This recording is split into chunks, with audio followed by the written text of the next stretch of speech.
Hello everyone, I hope you are guys are fit and fine. I am Mitlesh Nagar. Today we will discuss about geography book class 6 first chapter. वैसे तो हम first video में आधा cover कर चुके हैं. Rest of the part आज हम सेकंड वीडियो में कवर करने जा रहे हैं. इसको थोड़ा सा रिकैप करना पड़ेगा पहले, आगे के पार्ट को पढ़ने से पहले, क्योंकि पीछे का थोड़ा सा अगर हमें आइडिया लग जाता है तो आगे के पार्ट्स को जल्दी इजीली ग्रैब कर पाते हैं. सो स्टार्टिंग द चैप्टर का नाम है the earth in the solar system. ठीक है, जो कि हम कल बहुत अच्छे से डिटेल में डिस्कस कर चुके हैं. इसमें फिर भी मैं एक बार रिकैप करवाऊंगी जरूर. इसमें हमने पढ़ा था कि जो शाइनिंग स्टार्स होते हैं स्काई में वो ब्राइट करते हैं, ठीक है, ट्विंकलिंग करते हैं और वो नंबर में बहुत ज़्यादा होते हैं. हम उन्हें कभी भी काउंट, वैसे तो अब काउंटेबल है लेकिन इजीली हम अपनी आंखों से उन्हें काउंट नहीं कर सकते जब तक कोई हमारे पास इंस्ट्रूमेंट ना हो उन्हें काउंट करने के लिए. नेक्स्ट हमने पढ़ा था कि हमारा मंथ में once a time full moon दिखाई देता है, वो पूर्णिमा की रात को दिखाई देता है. और इसके बाद न्यू मून होता है, धीरे धीरे कुछ टाइम बाद हमें मून दिखाई नहीं देता और जस्ट उसके बाद एक न्यू मून आता है, वो आता है अमावस्या की रात को. उसके बाद हमने पढ़ा था कैलेस्ट्रियल बॉडीज होती है हमारी. कैलेस्ट्रियल बॉडीज वो किससे मिलकर बनती है? The sun, the moon and all object shining in night are called celestial bodies. ठीक है. नेक्स्ट हमारा था स्टार. क्या होते हैं स्टार? बहुत बिग होते हैं, हॉट होते हैं, वो मेड अप ऑफ गैसेस होते हैं, उनकी अपनी हीट होती है, लाइट होती है और वो लार्ज अमाउंट्स में होते हैं. ठीक है, इन्हीं कैलेस्ट्रियल बॉडीज को हम स्टार्स कहते हैं. आपको पता होगा सन भी एक स्टार है. नेक्स्ट था हमारा कंस्टेलेशंस. कंस्टेलेशंस को हम नक्षत्र मंडल कहते हैं. नक्षत्र मंडल जो हमारे क्या होते हैं, यहाँ पे डिफरेंट टाइप्स ऑफ पैटर्न्स होते हैं, स्टार्स के ग्रुप्स होते हैं जो हमारा क्या बनाता है, नक्षत्र मंडल बनाता है, जिसमें से हमारा उर्सा मेजर कंस्टेलेशन भी एक इसी का पार्ट है, सप्तऋषि का. सप्तऋषि किसे कहते हैं? 7 स्टार का एक ग्रुप होता है जिसे हम सप्तऋषि कहते हैं. नेक्स्ट था हमारा पोल स्टार. पोल स्टार क्या होता है? एक नॉर्थ डायरेक्शन में नॉर्थ स्टार होता है जो नॉर्थ डायरेक्शन को इंडिकेट करता है, जिसे हम पोल स्टार कहते हैं. आपको पता होगा कि पहले टाइमिंग की बहुत ज़्यादा शॉर्टेज, मतलब वो थी, वॉच नहीं थी, टाइमिंग का पता नहीं चलता था, लोग परछाई के थ्रू टाइम देख लेते थे. ठीक है, या फिर हमारे नॉर्थ स्टार के थ्रू डायरेक्शंस का पता लगा लेते कि ये नॉर्थ डायरेक्शन है, ये ईस्ट है, ये वेस्ट है, ये साउथ डायरेक्शन है. इसमें जैसे कि आपने देखा होगा कि ये जो 7 स्टार का जो ग्रुप है ये हमारी हेल्प कराता है नॉर्थ स्टार तक पहुंचने के लिए. ठीक है, इसी से हमें पता चल जाता है कि नॉर्थ स्टार हमारा इस डायरेक्शन में है. इसके बाद हमने पढ़ा था, आज प्लैनेट्स के बारे में हम अच्छे से डिटेल में पढ़ेंगे. ठीक है. नेक्स्ट था हमारा the solar system. Solar system आप जानते हो क्या होता है? The sun, the 8 planets, satellites, other celestial bodies known as asteroids and meteoroids, इन सबको मिला के हमारी एक सोलर फैमिली बनती है. ठीक है, एक सोलर फैमिली बनती है और जिसका हेड होता है सन. उसे हम क्या कहते हैं? सोलर सिस्टम कहते हैं. इसके बाद हमने पढ़ा, आज हम पढ़ेंगे प्लैनेट्स के बारे में, जो कि बहुत ही इंटरेस्टिंग टॉपिक है और इसको मैं इस तरीके से पढ़ाऊंगी कि आप इसको कभी भी भूल नहीं सकोगे. ओके, सो स्टार्ट करते हैं अपना नया topic, that is the planet. So let we start. हमारे सोलर सिस्टम में 8 प्लैनेट्स हैं, आप जानते हो. उनका ऑर्डर और डिस्टेंस फ्रॉम द सन ये है. फर्स्ट है हमारा mercury, Venus, earth, Mars, Jupiter, Saturn, Uranus and Neptune. And easy way में अगर हम देखें तो, इसी वे में अगर हम इसको करें तो my very efficient mother just serve us nuts. All other 8 planets is the solar system move around the sun in fixed path. ये पॉइंट नोट करने वाली बात है कि जो हमारे ये 8 प्लैनेट्स है सोलर सिस्टम पे, ये फिक्स मतलब जो सन के अराउंड चक्कर लगाते हैं वो फिक्स पाथ पे लगाते हैं, ठीक है। और जब फिक्स पाथ पे अपना चक्कर लगाते हैं तो उसे हम क्या कहते हैं, ऑर्बिट्स कहते हैं, यानी अपने अक्ष पर रह के ये सूर्य के चारों ओर चक्कर लगाते हैं, ठीक है। इसको आगे हम डायग्राम के थ्रू देखेंगे। इसमें एक दो फैक्चुअल नॉलेज है जो ऐसे ही हमें करने पड़ेंगे, जैसे कि मरकरी क्या है, एक नियरेस्ट प्लैनेट है सन के, ठीक है, जो अपना एक चक्कर पूरा करने में 88 डेज लगाता है।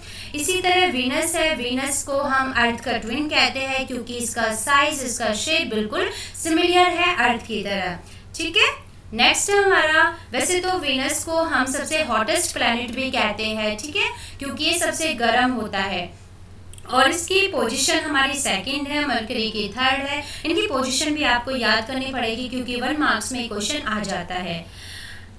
टिल रिसेंटली अगस्त 2006 में आपने एक न्यूज़ सुनी होगी कि प्लूटो को एक ड्वार्फ प्लैनेट्स के मान के उसको डिस्कवर किया गया था, यानी इंटरनेशनल एस्ट्रोनॉमिकल यूनियन की एक मीटिंग कंडक्ट की गई थी और उसमें ये डिसीजन लिया गया था कि प्लूटो के पास जो वो कैलेस्ट्रियल जो ऑब्जेक्ट्स होते हैं, जो उसके फीचर्स होते हैं एज अ प्लैनेट बनने के, वो अब नहीं है। तो इसका साइज बहुत छोटा था, तो उस वजह से इसको एक ड्वार्फ प्लैनेट नाम कंसिडर करके उसको प्लैनेट्स में से हटा दिया गया था, ठीक है।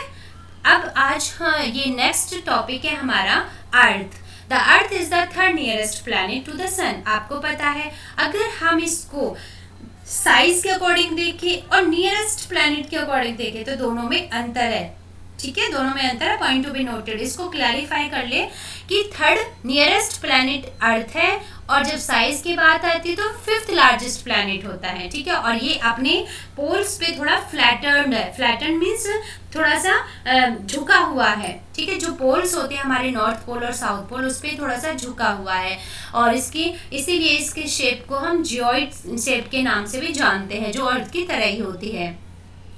इसके बाद आप जानते होंगे कि जो हमारे जो सन की जो रेज है उसको अर्थ तक पहुंचने में 8 मिनट्स लगते हैं और स्पीड उसकी होती है 3 लाख किलोमीटर पर सेकंड, ठीक है। ये दोनों ही बात आपको याद रखनी पड़ेगी, ठीक है, दोनों ही बात आपको याद रखनी पड़ेगी।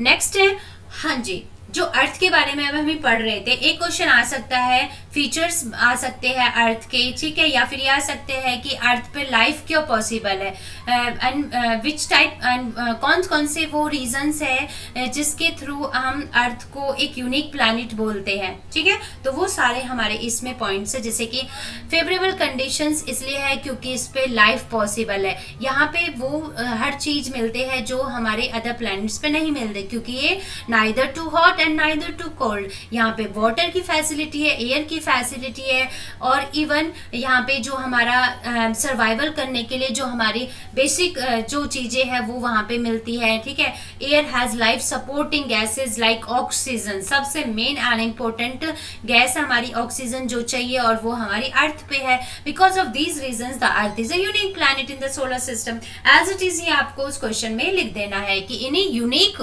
फीचर्स की वजह से हम अर्थ को यूनिक प्लैनेट कहते हैं, ठीक है।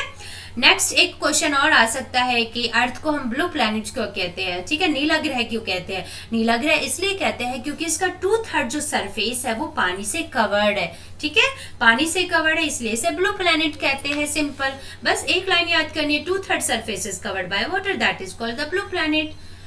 Next the moon. मून आपको पता है ये हमारे अर्थ का एक सैटेलाइट है, ठीक है, जिसका डायमीटर अर्थ के डायमीटर से 1/4 लियर यानी 1/4 पार्ट हमारा अर्थ से रिलेटेड है इसका, ठीक है। और इसमें जो इसके मतलब डिस्टेंस है उसको पहुंचने में, यानी मून को अर्थ तक पहुंचने में 3,84,400 किलोमीटर लग जाता है टाइम, ठीक है। नेक्स्ट है इसको moon moves around the earth in about 27 days. जो मून है वो अर्थ के चारों ओर चक्कर लगाने में 27 डेज लग जाते हैं एग्जैक्टली, ठीक है। इसके बाद आपको पता होगा कि मून पर वो कंडीशन फेवरेबल नहीं है जो हमारे अर्थ पे है रहने के लिए। क्योंकि mountains, plains and depressions on its surface, इसकी जो सरफेस है यानी सतह है उस पे बहुत सारे माउंटेन्स यानी पर्वत है, प्लेन यानी मैदान है, डिप्रेशंस मीन्स समझते हो गड्ढे टाइप के हो जाते, होल हो जाते हैं, इसको हम क्रेटर भी कहते हैं। क्रेटर क्या होते हैं? क्रेटर होते हैं कि जो हमारे एस्ट्रॉइड्स होते हैं, जो मेट्रॉइड्स होते हैं, जब वो हमारे मून से आके टकरा जाते हैं तो वो एक होल क्रिएट करते हैं, उसी को हम क्रेटर कहते हैं। ठीक है, जैसे कि आप यहाँ पे देख सकते हैं मून के अंदर ये हमें क्या माउंटेन्स भी दिख रहे हैं, प्लेन्स भी दिख रहे हैं और धब्बे धब्बे होल भी दिख रहे हैं, तो उन्हीं को हम क्या कहते हैं? उन्हीं को कहते हैं डिप्रेशंस कहते हैं। ठीक है, यहाँ पे एक और चीज देखो, ये satellite. What is satellite? Satellite क्या होती है? Celestial body that moves around the planets in the same way as the planet move around the sun. जिस तरीके से प्लैनेट सन के चारों चक्कर लगाते हैं उसी प्रकार से हमारी सैटेलाइट भी किसके चक्कर लगाती है? प्लैनेट्स के चक्कर लगाती है। That is called the satellite. Next हमारी कुछ ह्यूमन मेड सैटेलाइट्स भी होती है जैसे कि इनसैट, IRS और एडुसैट। ओके, एक क्वेश्चन इसमें, what do animals and plants require in order to grow and survive? कि एनिमल्स और प्लांट्स को ग्रो और सर्वाइव करने के लिए किन चीजों की जरूरत होती है? Very simple, solar energy, air and water. Simple. Okay, next is asteroids. Asteroids किसे कहते हैं? क्षुद्र ग्रह। क्षुद्र ग्रह कहते हैं इसे हिंदी में।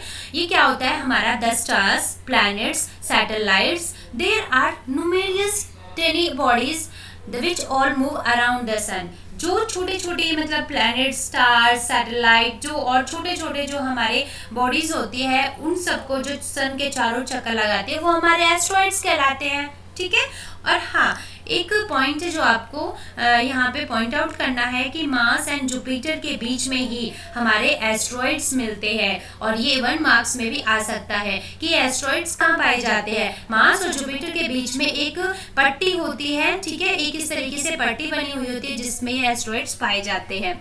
नेक्स्ट है हमारा मेट्रॉइड्स। मेट्रॉइड्स होता है उल्कापिंड। उल्कापिंड किसे कहते हैं? कि small pieces of rocks which moves around the sun are called meteoroids. कि रॉक्स के छोटे छोटे पीसेस होते हैं जो सन के चारों ओर चक्कर लगाते हैं, उसे हम मेट्रॉइड्स कहते हैं। Small pieces of rocks which moves around the sun are called meteoroids. Okay, done. Next इसमें some meteoroids come near the earth and tend to drop upon it. आपने देखा होगा कभी कभी न्यूज में ये सुनने को मिलता है कि आज उल्कापिंड धरती से टकराते टकराते बचे हैं। ठीक है, अगर टकरा जाते थे तो किस तरीके का हमें उसका मतलब हानि भुगतनी पड़ती या किस तरीके की प्रॉब्लम आ जाती, इस तरीके की न्यूज आती रहती है। तो वही बोला गया है कि कभी कभी समटाइम्स मेट्रॉइड्स बिल्कुल अर्थ के पास आ जाते हैं, इवन अर्थ के पास ही नहीं आते, इवन उससे टकरा जाते जिससे वो होल बन जाता है। ठीक है, और उसी प्रोसेस को, उसी फिक्शन को क्या होता है, जो वो फिक्शन होता है उससे हमारी जो हीट एयर होती है वो इतनी हीट हो जाती है कि वो जलने लगती है, और जलने लगती है तो उससे जो प्रकाश की लाइट वो बन जाती है। ठीक है, और समटाइम्स क्या होता है कि जो हमारे मेट्रॉइड्स है वो कंप्लीटली बर्न नहीं होते, वो डायरेक्ट हमारी अर्थ पर गिर जाते हैं और वहां पे क्रिएट होलो और एक होलो बना देते हैं यानी होल बना देते हैं। आपने देखा होगा कि कभी कभी white glowing path across the sky, जो कि कभी कभी क्या होता है व्हाइट कलर के स्टार्स जो ग्रुप में इकट्ठे होके बहुत बड़े ऐसे लगता है जैसे कि यहाँ पे कोई गंगा बह रही हो। ठीक है, उसी जो इस तरीके की होती है उसी को हम मिल्की वे गैलेक्सी कहते हैं, और इसका नाम भी इसके कलर से हुआ है क्योंकि मिल्क भी व्हाइट कलर का होता है, जैसे मिल्क बहता हो ऐसी मिल्की वे गैलेक्सी इसका नाम रखा गया था। ठीक है, और मिल्की वे जो गैलेक्सी है हमारे सोलर सिस्टम की गैलेक्सी है, ऐसी ही हमारी बिलियंस गैलेक्सी पाई जाती है हमारे यूनिवर्स में। ठीक है, इसके बाद हमने अपनी जो मिल्की वे गैलेक्सी है उसको हमने आकाश गंगा का नाम दिया है। ठीक है, आकाश गंगा का नाम दिया, एक ऐसे ही इमेजिनेशन के थ्रू हमने नाम दे दिया था, ऐसा इसके पीछे कोई लॉजिक नहीं है। A galaxy is a huge system of billions of star and clouds of dust and gases. जो हमारी गैलेक्सी होती है वो billion stars, clouds of dust और गैसेस से मिलके बनी होती है। इवन इवन इसमें मिलियन ऑफ सच गैलेक्सीज मिलकर क्या बनाती है, एक यूनिवर्स बनाती है, एक ब्रह्मांड बनाती है। ठीक है, इसको आगे हम एक डायग्राम के थ्रू समझेंगे। और ये इमेजिन करना डिफिकल्ट है कि इनका साइज कितना बड़ा है। ठीक है, और आज भी हमारे साइंटिस्ट इस सर्च में लगे हुए हैं कि इसका साइज एक्चुअल में क्या है, जो आज तक हमें कोई क्लैरिफाइड नहीं हुआ है। ठीक है, नहीं पता चला। बस हमें क्या पता है कि आप और हम इस यूनिवर्स का एक पार्ट है और जिससे हम बिलोंग करते हैं। ओके, ये है जो डायग्राम मैंने बोला था, हम इसको समझने। देखो यहाँ पे देखो, ये फर्स्ट लेयर में हमारा यूनिवर्स यानी हमारा ब्रह्मांड है। उसके बाद हमारी मिल्की वे गैलेक्सी है जो हमारे सोलर सिस्टम की गैलेक्सी है। उसके बाद हमारा सोलर सिस्टम आता है जिसमें हमारा सन, हमारे 8 प्लैनेट्स, हमारे मेट्रॉइड्स, हमारे एस्ट्रॉइड्स। ठीक है, ये सारे मिलके हमारे सोलर सिस्टम बनाता है। और उसके बाद हमारी अर्थ आती है जहाँ पे हम क्या रहते हैं, जो हमारा एक होम है, उसे अर्थ कहते हैं। ठीक है, जहाँ पे हमारी हर एक फेवरेबल कंडीशन पाई जाती है। ओके, आई होप आपको ये चैप्टर अच्छे से समझ आया होगा।